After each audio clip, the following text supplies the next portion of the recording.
Hey, welcome to the channel, or welcome back to the channel. My name is Adrian. I'm a local realtor here in West Michigan, and today we're going to be talking about buying a fixer-upper, the pros and cons, and whether you should be doing it. Now make sure you hit that like and subscribe button, tap that notification bell down below. Let's get into it. Now before we jump into the content, I just wanted to say, just like every week, I'm a local realtor here. As much as I love to make these videos and give you guys these tips, I'd love more to help you with your real estate needs.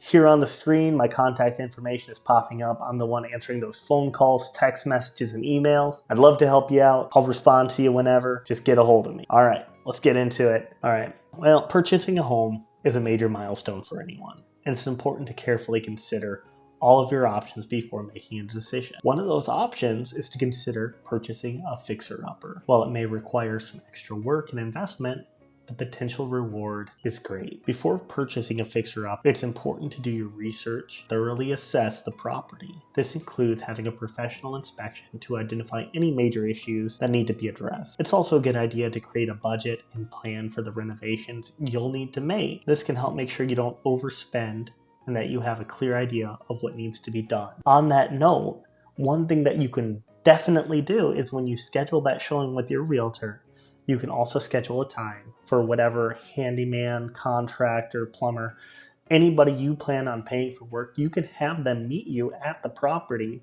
make that schedule work between them, and then you can get them to give you pricing up front. This will save you a lot of time and help you know if it's in your budget to do these repairs. One of the biggest benefits of purchasing a fixer-upper is potential for a lower purchase price. By buying a property that needs work, you may be able to negotiate lower prices and potentially save money in the long run. Additionally, by making renovations and updates, you can increase the value of your property and make a bigger profit when you sell. Another benefit with that is when you're making all these renovations, you can make it match what your ideal home is. You don't have to settle for somebody else's vision of what a nice kitchen looks like.